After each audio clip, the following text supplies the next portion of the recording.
Welcome back to On the Horizon, podcast hosted by Jesse Sage and Melrose Michaels.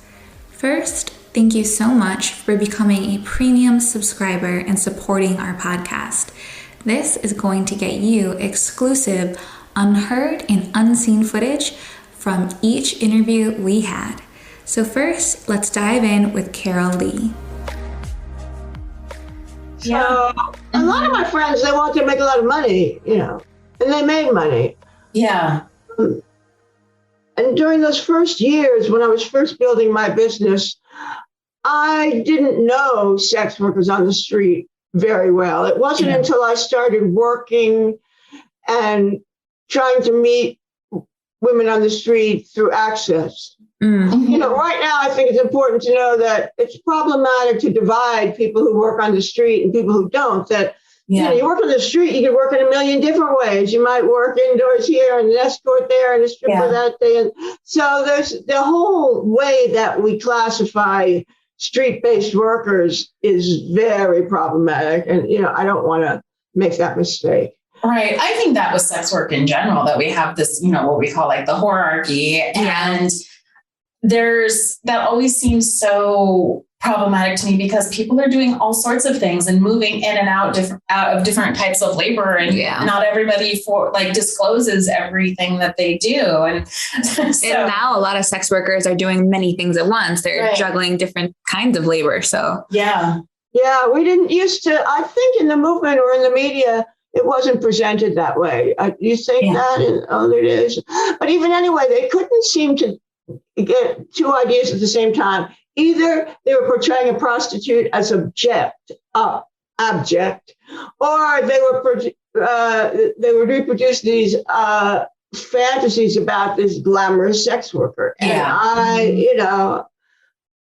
or a prostitute. I mean, they mostly were called prostitutes in those days. So,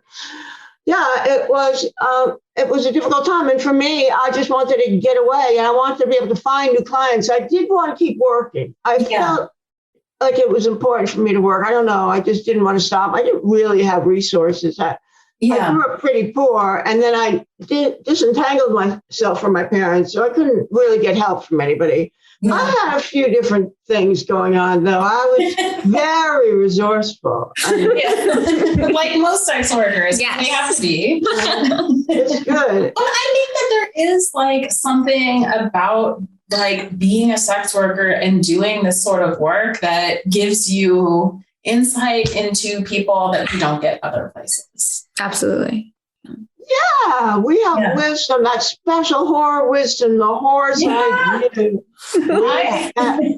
I know. I feel like as a horror, people tell men and lots of people actually tell me things that they do not tell other people, including their spouses. Yes, absolutely. Yes. Yeah. We need credit as that. Somebody asked me the other day, somebody was like, oh, I think we have, a kind of potential client who he was like, I think we have a few mutual friends, so that might be weird. And I was like, weird for who? I hold everybody's secrets. That's true. Not weird for me. I know somebody's secrets. I don't even remember that. I like that. I know we're good with that. She knows that too. I couldn't remember the story. That's funny.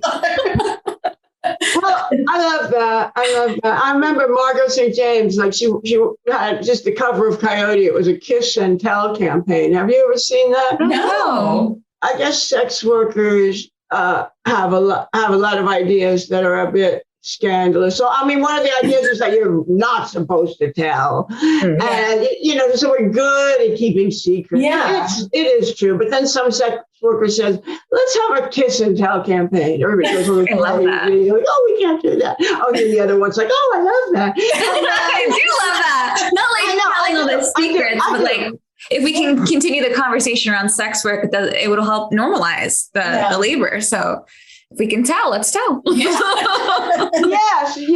I'm so into that. Well, the only way I can manage through life is to feel that life contains contradictions. Yeah. And I really taught just so hard. I do embrace the contradictions. So if we are so good at keeping secrets, and that is a very important service and skill that we offer, yes. But if there's a power there that sometimes we need to use, yes. Yes, agreed. Agreed. Yes. My friend once said, she thinks that you have to have a big background in Marxism in school to understand those discussions. And I wondered, because I was like, I don't understand this discussion exactly. It's sex work and anti-work. And there was a panel, Hacking Hustling did a panel on it. So, I mean, there was some suggestion that the term sex work implies that work is good. Yeah. Yeah. Okay. I mean, I think that's the discussion that's happening right now. And it's very interesting, or that we're somehow like we're trying to make sex work part of the capitalist machine or something like that and define it as work. But I think that it depends on how we're like talking about these things, because I think that this like move is, well, a lot of people are in sex work because like conventional employment doesn't work for them for whatever reason, because they have disabilities, because they have caretaking responsibilities, for any number of like reasons, because their health, whatever. Whatever's going on with them. And so then like we could pick up and look at sex work as like something that is an alternative to work. But that doesn't mean that it's not labor. It means that like, and I think this is maybe where we need to like split this apart, is like, we're not saying that you're not putting work into it. We're saying that like, when we have in our culture this idea of work, what work is, what constitutes work, the social norm of a 9 to 5. Yeah, we're like pushing back against that. But it's really interesting. This is a conversation we were having earlier today. There's a whole reframing, particularly in this COVID world, of like work in general. Yeah. Yeah. Yes. Well, wait, are you guys academics too? I mean, I have a background in academia. I'm a college dropout. I was an academic. I mean, that's the kind of thing. So it's like because you were explaining that to me, and I didn't really get. Scholar. Yeah. It would take me a few hours to really get this. Those are pretty good ones. Pretty interesting stuff. It is interesting, though. But there's a kind of what's that whole presumption of being anti-prostitution, maybe as a basis for developing these theories. That's what I'm always suspect of that. That's fair. Is that right? That within kinds of schools of thought, like maybe, I don't know what kind of socialist I'm talking about, but within some left or Marxist schools of thought, there's such a history of being anti-prostitution. And sometimes I feel like some of those explorations might be trying to lead towards some of the old arguments that discount sex workers as, I don't know. Yeah, we're going to do an episode later, 5 or 6 episodes down the line, where we're talking about how leftists have like taken up this argument of like, after the revolution, which I never think is going to come, but like after the revolution, there's not going to be any sex work, that's like coming out of these. Yeah, exactly. Thank you. And like, what? Like the oldest profession is out of work? Like, I mean, prostitution predates capitalism. It's not a capitalist invention. So I think that, a lot of those discussions seem to me to be very misguided, and to not understand what's actually happening in sex work, to think that poof, it's going to be gone as if the government's going to supply people with their sexual needs or something. I don't know. I don't know what that vision looks like. Next, let's take a look behind the scenes when we spoke to Caitlin Bailey. I told this story on Twitter because it's so emblematic of what you're talking about. So I was in New York. I saw you there a while ago, last month, and I'm checking out of my hotel, and I go to get my car that's parked in the parking garage, and I have cash, and I am trying to pay for my car with cash. And they're like, we don't take cash. And I was like, you don't take money? What do you mean? And then they're like, no, you need to pay the parking fee with a card. And I was like, that's stupid, but like, okay, here's my card. And then the guy who was there made a joke because this is how entrenched this is. He's like, how will your husband know where you were if you pay him? It's so telling. That's so telling. That's crazy. It is so telling. And given the like epidemic of domestic violence that has haunted us as a society for, I don't know, let's cat 100,000 of the whole time, who knows? But, you know,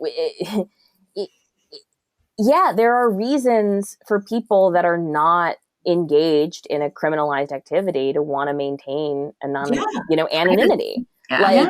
And so, you know, sex workers really are the canaries in the coal mine here when it comes to stripping us of some pretty basic liberties. And I think what's happening on the internet is like a really good, timely example of this pattern we see throughout history. And I really do feel like if more people understood, especially if more feminists understood, right, the ramifications of aggressively criminalizing prostitution and the impact that that has for women and queer people and gender nonconforming people to participate in public life, right? This goes back to the Comstock laws of the 1860s, which equated information about birth control with obscenity. And if you don't think that politicians out there that are out there today, right, that think that, like, for example, including the clitoris in a biology book is the same, right, as child sexual exploitation or whatever they're calling it to justify this erasure, like this is part of the same song, right? New technology, same tune. Yeah, there's like a huge equation going on right now of like, we can't tell any, like, step back for a second. I was thinking about exactly what you're saying when you're seeing people claim that like viewing pornography is child abuse, like kids viewing pornography is child abuse. And you're like, wait, what? Like, before the internet existed, kids were going through their magazines in the basement. Guys, we haven't gotten a good handle on the actual child rape that's happening. Let's not just start expanding the definition outward. We're never going to be able. I mean, it's just outrageous, though, to be, that all of that is. What factors do you think contribute to the cultural attitudes towards sex workers? I think that like scared people are scary, right? Which is something, you know, you learn in recovery that I think is true of people and also communities. And so, you know, I think that we are living through a politically, financially, environmentally tumultuous time. You really make it look good, like the outlook. I'm sorry. What I will say is, a little. I mean, sex workers are getting quoted more in the press, right? That's something. We are starting to come. I think that the movement is maturing. You know, like this was, the first protest, of course, was in 1917. But the first sex worker rights led organization was founded in 1975, right? Along with, you know, a lot of other advocacy groups. You know, like the 1970s were wild. So were the 1870s. Something about the 70s, you know, and so we're in the 20s, which, you know, just like the last go around, it's real racist. But there are, I think, voices of dissent. You know, you are starting. The technological innovations of the last decades have allowed sex workers to connect with each other and find one another and come to the radical conclusion that none of us have ever been alone. And that is very powerful. And I think that there is a lot of power in changing the story. And I think that there are a lot of storytellers who are posed to change the narrative in their own families and their own communities. And hopefully society at large. This was the real victory, I think, of the LGBTQ movement, right? The people are no longer living where they can suffer under the delusion that they don't know anyone who is gay, right? And I think the same is obviously and has always been obviously true of sex work, but this shame and stigma has allowed people to believe that this is something that, you know, dirty immigrant witches do, or like, you know, insert the dominant narrative here. Like, whoever we're after, you know, is who is doing this disgusting, unfathomable work that is older than money. Older than money. Right? Yeah, like what? I can't. Yeah. The song that Seattle came out with, amazing. Oh my God, it's so good. Yeah, Audra Boo, very talented musician. You can find this on Spotify. It's called Been Around Since the Old Days. And it was penned really like as an anthem to this like multi-generational struggle against whorephobia. And it's specifically an homage to Lou Graham, who was like a very famous brothel owner in Seattle, actually funded the Seattle school system. Like so much of our country, it was literally built by old pros. So yeah. Yeah. So can't let a little whorephobia get in the way of getting shit done. Last but not least, let's take a look at the exclusive from our interview with Femi Babylon. I think I was much younger than I am now when I first started really using Twitter. Well, I was saying much. I was like 25, 26. But I'm 31 now. And it feels different. So yeah, it was like 5 or 6 years ago when I really first started really using Twitter. I had the account for longer than that, but those were the dark days when I hashtagged a lot of stuff in my tweets. So we've all been there. Just weird things I was going to go get Domino's, hashtag Pepsi, terrible things. So I had before I started being treated for anxiety and ADHD and depression and stuff, I had had this really bad habit of oversharing, and I guess other people have that problem too. And so I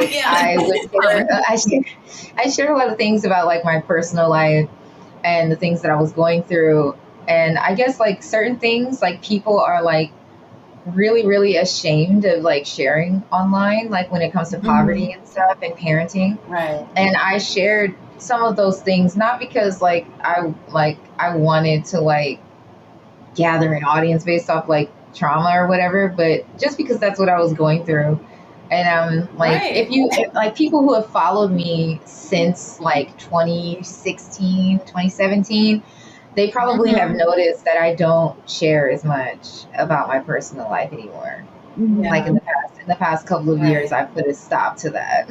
Because one reason is because I'm on medication, but even before that, I had stopped sharing about my life because people were doing weird things, looking up my partner's BAH when he was in school getting the GI Bill, or putting my whole legal name online, or that one lady who made a podcast about me in 2018 for whatever, a whole podcast telling people where I lived and what my name was and about the whole stroll, which is why I scaled it back, and it was horrible, terrible thing. I just got that thread deleted about me, that user, I don't know. I don't remember their handle right now, but they had it's I have for some reason too, I have a lot of people who hate me who are between the ages of 16 and 25. Very strange. Very strange, because to my knowledge, I don't interact. Very, with very. Yeah. I feel like the very, very young people who are very active on social media are also very rigid in their beliefs, because when you're young, you're more rigid in your beliefs, and I think oh man, that's so true. When I was young, I was very anti-porn. I thought porn was cheating on me as a 17-year-old high schooler, and marijuana should never be legalized. I smoke every day. There's evolving to do at that age for sure. Your frontal lobe is not there. It's not there. Yeah, it's just more rigid, I find, and so there's more. They're more fond of attacking people without even paying attention to what they're actually saying. I think that's what I feel like. Also, they finally haven't had the experience to realize how gray most areas are. Yeah. It's very black and white still. Yeah. I don't know. I guess it's weird to me because I've never been in that space.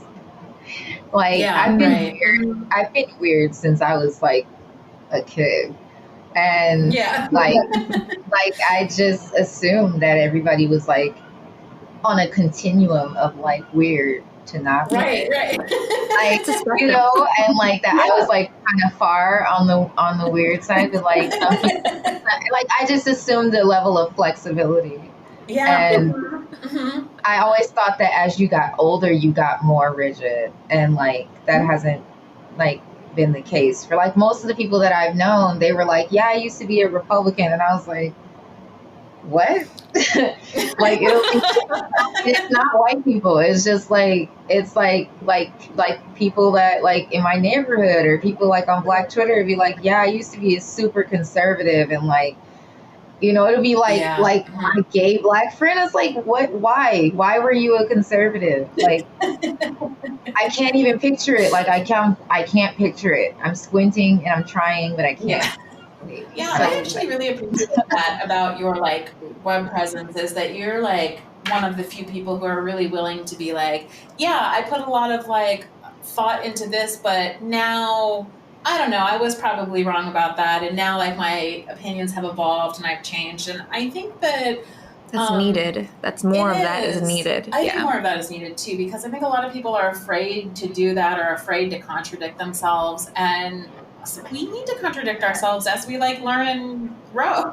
Well, also our digital culture doesn't really allow for that. Like if you said something in 2010 on Twitter, you must feel that way now, 10 years later. That's not fair to humanity. Right. So when you say that you like hold sex work or the way that we think about sex work or something at a distance, like what do you think that you can see when you hold it at a distance that maybe you can't when you don't do that? I think for me, I'm going to just like throw out another random word that a lot of people don't know exists, but it's from, of all places, it's from James Joyce.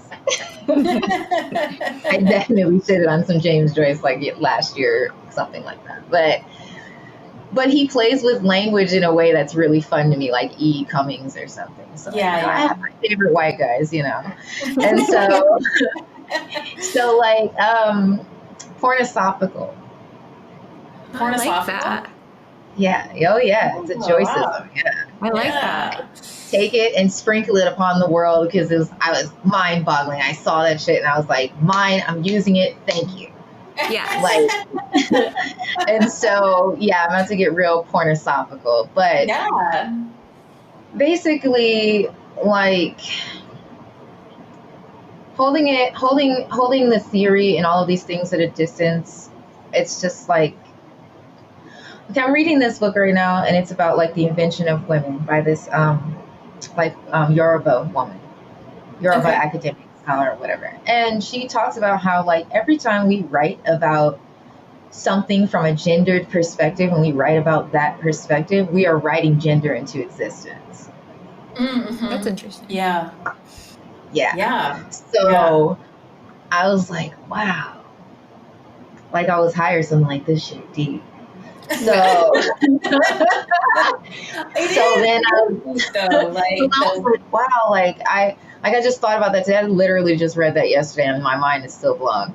So I guess for me, I brought that up because every time, and this is why I've been trying not to use this term, even though like I love Carolee and I love her work and everything. Yeah. Mm-hmm. It's just like, every time I say sex work, I just wince a little bit, because I'm like, I never called it that before I got online and got into these spaces. Like, that's not something that I ever said. It's not something that anybody around me ever said.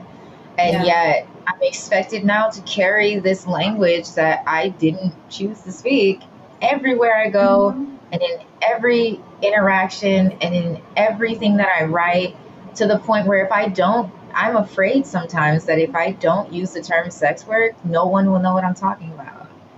Mm-hmm. Because it's become so incorporated.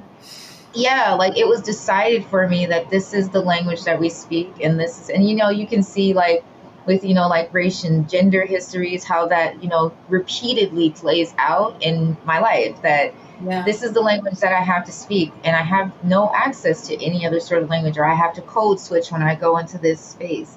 And so for me, it's just like, you know, the terminology that's used sometimes, especially when I didn't collect it myself like I do when I read, it's just kind of like an imposition. Like everybody says that sex work is this, and this is how we say this, and now I have to say this like this. And I know that like people kind of like feel like it's childish or it's irritating to change language whenever, but like I spoke to somebody that that like lived in the other hemisphere.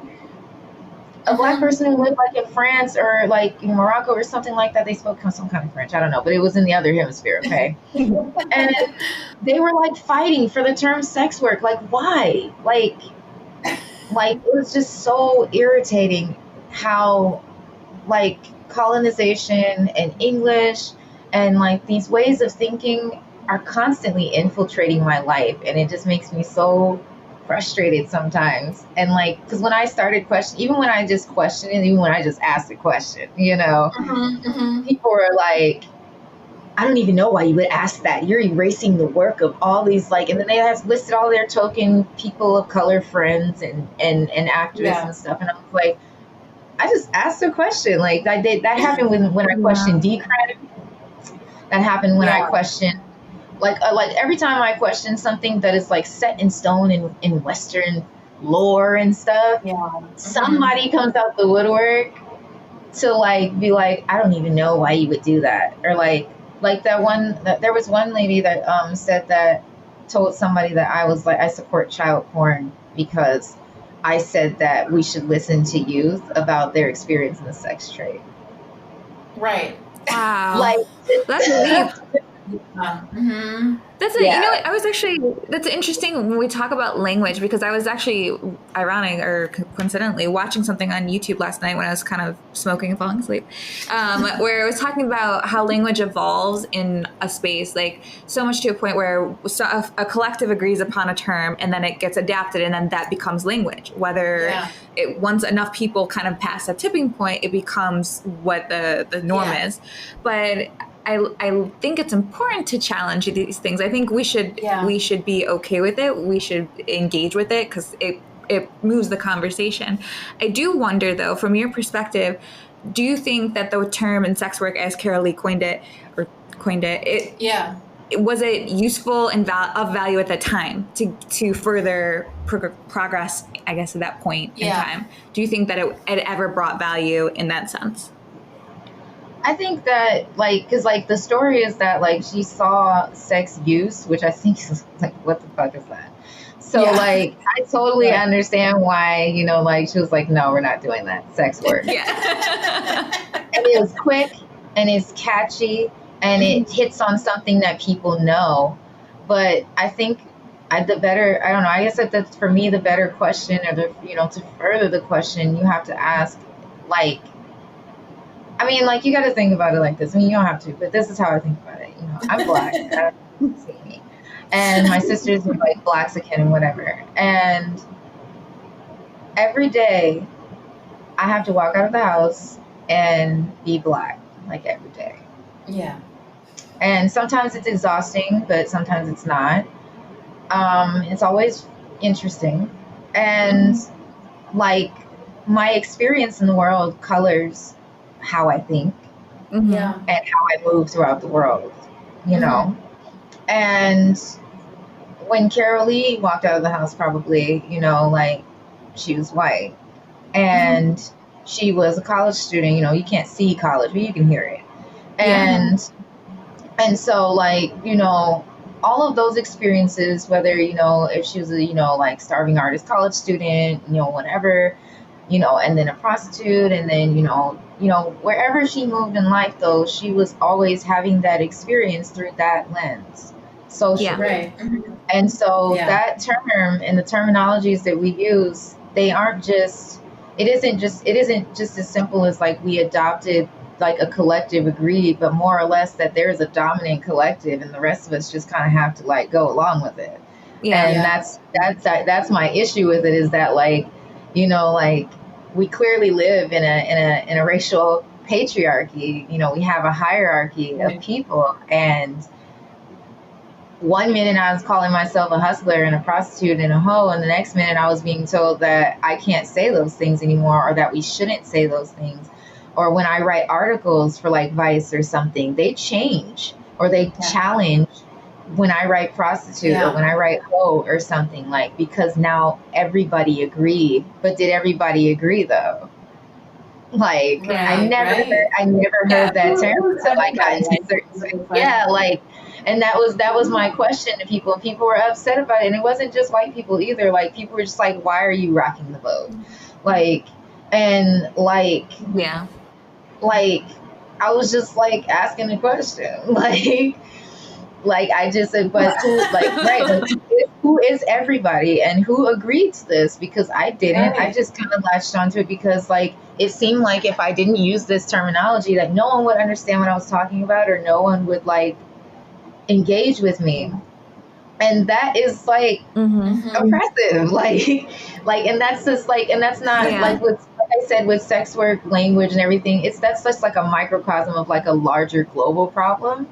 And, you know, we're talking about like, you know, global dominance and things like that. Like, it's just a small section. It's just an example, or a smaller like mirror to like what it is to be non-white in society, and like to have these languages kind of thrust upon you, and to have like your own subculture. Your, like, everything is sub for me.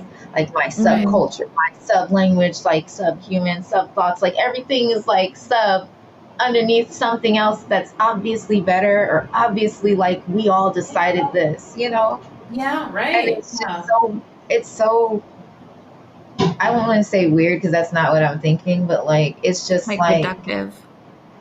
It's depressing, I think. Like, I try not to think about it too often unless I'm like writing and working, because it makes my head hurt. Like, but it also makes me really sad, because it's like, there are like so many things that I love about like my culture, you know, regionally and otherwise and whatever. There's so many, like the music and the sounds and all those other things. And there's things that I don't really like that I tolerate, you know, but all together, it's like when you have peas in tuna casserole, like ew, gross. But, you know, once you pick out the peas, it's like really good, you know? We hope you enjoyed the bonus footage from this episode of On the Horizon. Tune in next time for more.